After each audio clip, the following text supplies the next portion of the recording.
Okay, so everybody's back, right? You want this door shut?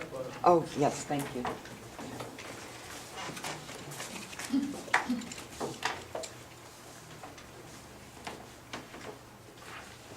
And I did find out that this recorder does, it says 13 hours, so we are fine.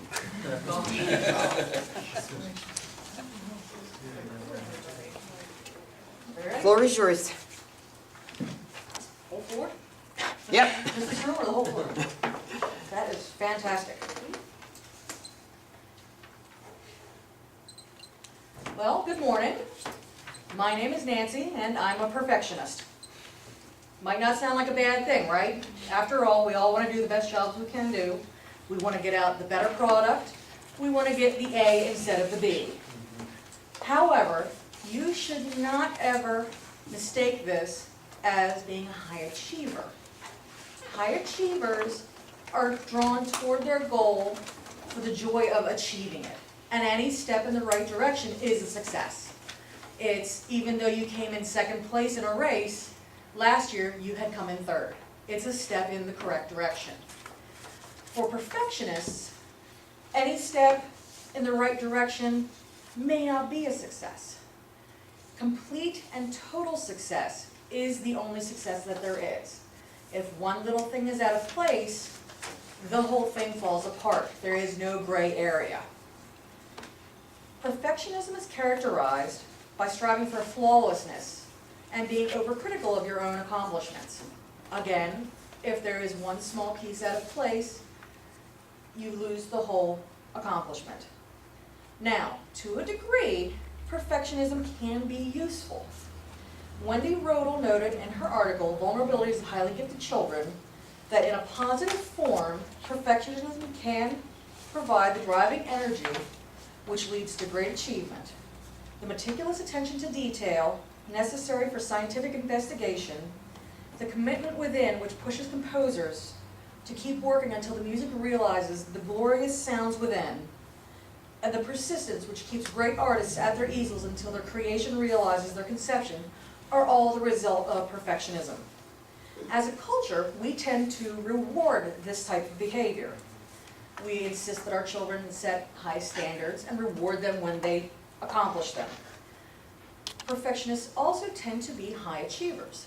However, they also suffer for that stigma. They may pay for this success through chronic unhappiness and a sense of dissatisfaction. And perfectionism actually can be downright destructive. It can actually, instead of driving the creativity and attention to detail, it can stifle productivity and lead to social disorders, impact a person's health and well-being, and harm their performance at work. Perfectionists suffer anxiety. They may be more prone to obsessive-compulsive disorder, to social anxieties, substance disorders, and they actually may also suffer from heart disease and stress disorders. In addition, studies have found that people who suffer from perfectionism actually have a higher mortality rate because of the added stress and the irrational belief that everything should be perfect.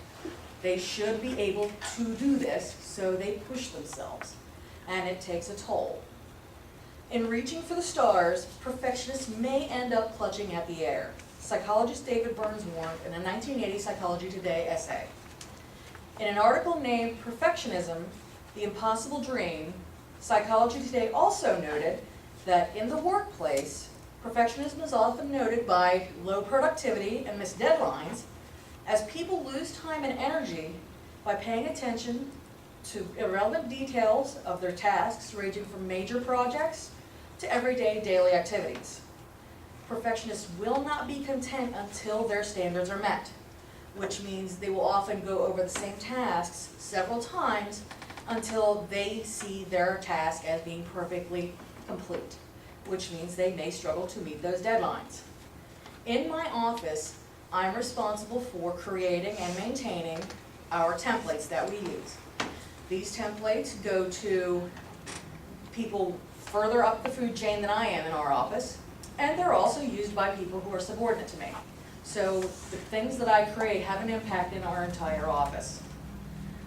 I have a habit, myself, of not letting these go until I know they are perfect, which means I will often go over a document 4, 5, 6 times. If I find one tiny thing wrong, which may not have a bearing at all on the actual document, maybe a space where maybe a space would be, or a slight change in the kerning of the text, that, everything's done. I have to fix that. I go through and I fix that, and as soon as I have that, I will go and I will wonder, is this error in any of those other templates? So out come 36 templates, and every one of them I go through to make sure that that glaring error in my mind is not there.